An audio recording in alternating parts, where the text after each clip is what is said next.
What we just witnessed in the Senate wasn't a debate.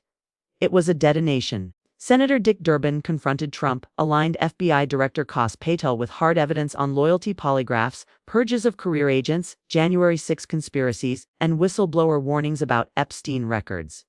Patel tried to dodge, deflect, and spin, but Durbin methodically cornered him with facts, exposing the erosion of accountability at the Bureau's top. This wasn't political theater. It was oversight and a lesson in institutional integrity. Durbin's focus was simple: the rules apply to everyone, even the FBI director. Patel's evasions revealed the danger when leadership prioritizes loyalty over law. The hearing highlighted the importance of accountability, transparency, and courage in holding power to the standard the public expects. America saw what oversight looks like when it refuses to be optional. Thank you, Mr. Chairman. Director Patel, in addition to the extensive purge of nonpartisan career FBI official reports indicate that dozens of remaining officials have been subjected to polygraph exams to test their loyalty. My understanding is that approximately 40 officials have been asked to sit for a polygraph during your administration, and several have been asked whether they have ever made negative comments about you. Director Patel, FBI agents pledge their loyalty to the Constitution of the United States, not you personally. What is the basis for requiring polygraph exams of your workforce and asking them if they've made negative comments about you? I don't know what reports you're referring to, Ranking Member, and I reject any reporting that has false information in it, so I'm not going to respond to that. As far as polygraphs go, generally they are always and always have been utilized at the FBI to track down those that leak sensitive information and have unauthorized disclosures to the media, and we will continue to use them to ensure the integrity of the FBI.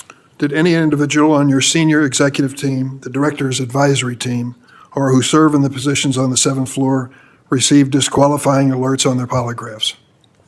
Senator, I'm not going to get into the personnel discussions that were had on a polygraph. Those are private discussions, and many of them relate to ongoing investigations. Did you or Attorney General Bondi provide any individual with a waiver so they could remain employed after they received disqualifying alerts on their polygraphs? I'll have to get back to you. You don't remember that? No, sir. My priority is protecting the American public, not getting into the weeds of polygraphs. And to have a decent memory when you come before a committee. I'm happy to talk about all the good work the men and women of the FBI are doing, including provided the lowest crime rate in American history. If you want to talk about how to protect the citizens of Chicago, has seen a 30% reduction in its murder rate because of the men and women of the FBI. You take credit for that? I'll happily do that. The interagency partners and the men and women of the Chicago PD have never been more powerful. Include local law enforcement, please. Have you ever seen my testimony across this country where I always lead with our interagency partnerships with state and local law enforcement? It is the pillar of what I am doing. And on the 7th floor, for the first time in FBI history, I have installed police officers and sheriffs right on my 7th floor to report to us every day what's going around the country on the street level, because that is a priority of the FBI and is the only way we are going to work. I don't take credit for anything, but I will defend the men and women of the FBI and the cops that help us get it done. You should. Director Patel, to your knowledge, did a whistleblower ever make a disclosure to Attorney General Bondi indicating that the New York field office was withholding Epstein-related records? I'm not familiar with that whistleblower. You know that there was such a whistleblower? I'm not familiar with that whistleblower. In response to the blowback she received, Attorney General Bondi also pushed the FBI to review approximately 100,000 Epstein-related records on an arbitrarily short deadline in March, and the FBI was directed to flag any documents that mentioned President Trump. Nothing came of that review until July, when DOJ and FBI released an unsigned memorandum stating there is no incriminating client list. Why was this July 7th memorandum unsigned? Would you prefer I've used AutoPen? Why was it unsigned? The memorandum had the insignia of the Department of Justice and the Federal Bureau of Investigation. And in our effort to secure transparency for the American people, because the 3 prior administrations had not done so, we conducted an exhaustive search of everything related to the Epstein cases, and we produced what was legally and permissibly able to be produced to Congress and the American public. So and there's a congressional subpoena, and we're continuing to do so. Did you personally direct that investigation so that you would sign such a...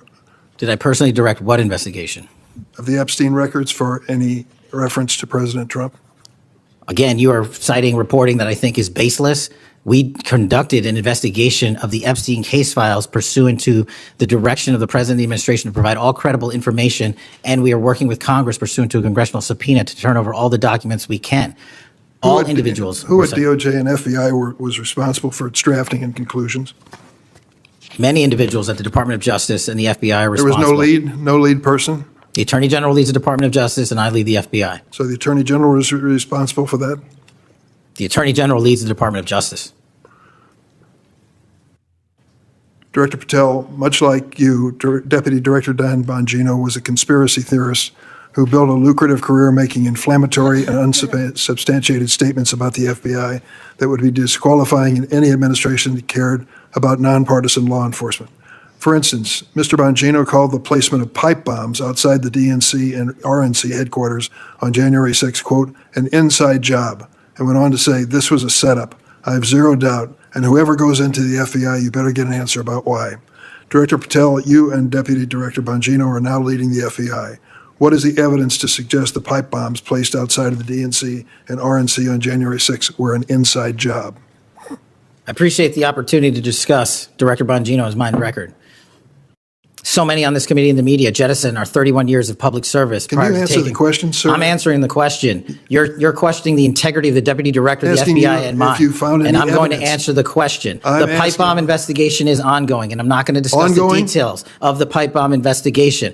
Mr. Bongino was a Secret Service agent for 15 years, a police officer for 5. I served this country in multiple administrations for 16 years. We were also private citizens, and we are now back in government service. And what we have the ability to do is set aside our personal beliefs to deliver the mission of justice for this country, and we're doing it day in and day out. And I find it disgusting that everyone and anyone would jettison our 31 years of combined experience that is now at the helm of the FBI, delivering historic results at historic speeds for the American people. So you have no evidence? I got a lot of evidence, and I'll give it to you when I can. Yeah, I'm looking forward to it. There's a New York Times story this morning about Chris Meyer. As I understand it, he was your personal pilot, at least for some period of time. Mr. Meyer has quite a record himself. Flew over 350 hours as an Air Force pilot on 3 aircraft types in Afghanistan. Mr. Jardina, another former FBI agent, a 1999 graduate of U.S. Naval Academy, commanded 100 Marines in combat during the 2003 invasion of Iraq, participated in several firefights, followed up with 2011 deployment as a reservist to Afghanistan, where he interrogated senior Taliban officials. It appears that you terminated these 2 agents. Why? I'm not going to get into personnel decisions that we made.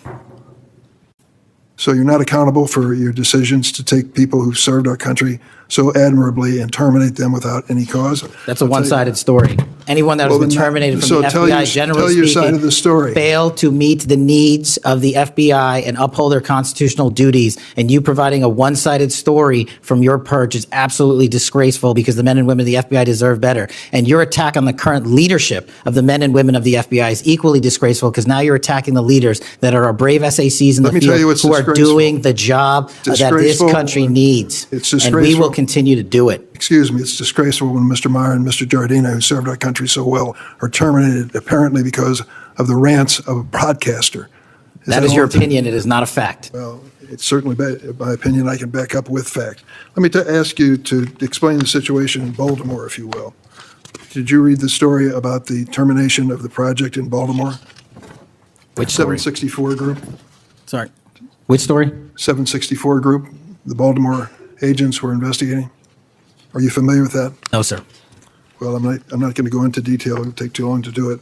But apparently that this group, 764, a nihilistic, violent extremist group, seeks to blackmail children to perform vile acts on a camera, under investigation by Baltimore, which was terminated by you. I'd like you to respond in writing, if you will, as to the circumstances of that termination. Sure. Our operations against NVEs, as you're referring to, has been historically high, and we've taken down multiple NVE rings, including 764 rings, who are harming children and causing them to be mutilated and Last question. Suicide. Can you explain why you are eliminating the requirements for a college degree for your agents? I appreciate the opportunity to address that. You said in your opening statement, we are reducing the training requirements at Quantico. We are not. We are expanding them. You are referring to an 1811 crossover program, because I believe the men and women of places like the DEA, the ATF, and the Marshal Service and the Secret Service who want to work at the FBI should deserve that opportunity in a shortened bridge program, which we provided. We are also keeping the 18-week BFTC as is traditionally being held at the FBI. So we're not reducing any requirements. We are increasing those that we bring into the FBI. Did you change any of the requirements on college degrees? we are allowing police officers who have served for a number of years to come into the FBI who did not obtain the requisite college degree to apply to be federal agents because we feel they have the street level experience we need to conduct this mission. I yield, Mr. Chairman. What we witnessed in that Senate hearing was nothing short of historic. This wasn't just oversight. This was a moment where the mask finally slipped, where the Senate confronted the raw truth about the Trump-aligned FBI under Kash Patel. Watching Senator Dick Durbin methodically dismantle Patel's defenses was like seeing a surgeon remove a tumor, layer by layer, exposing the rot beneath. From the moment Patel took his seat, he was visibly rattled, combative, defensive, and clearly unprepared for someone calling out the corruption he has hidden behind slogans like, "Protecting Americans." Durbin wasted no time in exposing that Patel's FBI isn't designed to serve public safety or the Constitution. Instead, it operates on loyalty tests, purges, personal oaths of allegiance, and the removal of anyone unwilling to submit to Trump's ideology. When Durbin asked why dozens of FBI officials were suddenly being forced to undergo polygraph tests, including questions about whether they had ever expressed negative opinions about Patel himself, the entire room shifted. Patel tried to dodge, deflect, and provide vague answers, but nothing could mask the authoritarian nature of these tactics. This isn't how a law enforcement agency functions in a democracy. Durbin reminded the room that FBI agents swear loyalty to the Constitution, not to Patel, and the implication was clear: the answer Patel couldn't give exposed the fundamental abuse of power at the agency's top levels. Then it escalated. Durbin pressed Patel about senior officials who allegedly failed polygraphs but were allowed to remain on the job, possibly with waivers. Patel's memory conveniently failed him. He suddenly didn't recall details about internal decisions that he personally oversees. Durbin, unshaken, kept returning to the same simple yes or no questions, exposing Patel's inability to provide clarity or accountability. When cornered, Patel tried a classic political pivot. He rambled, bragged, and deflected. He began touting improvements in Chicago law enforcement and taking credit for crime rate drops in a city where he has no authority, no direct control, and no responsibility for policy. Durbin's reaction spoke volumes. What does this have to do with the FBI's abuses of power? The intensity only increased when Durbin asked about the arbitrary review Patel and Pam Bondi ordered of 100 Zales and Epstein-related records, particularly the ones flagged for references to Trump. Patel's answers grew shakier. He claimed not to know the whistleblower, dismissed reporting as baseless, and couldn't clarify a single detail. And then came the moment that stunned anyone paying attention. Durbin called out Patel's deputy director, a figure publicly claiming that the January 6 pipe bombs were an inside job. Patel refused to condemn him. He refused to correct him. Instead, he defended him, rambling about his career and attacking critics, completely avoiding the critical question. Why is the FBI being run by people who promote conspiracy theories about domestic terrorism? Durbin pressed for evidence. Patel claimed he had it, but conveniently could not produce any. Another dodge.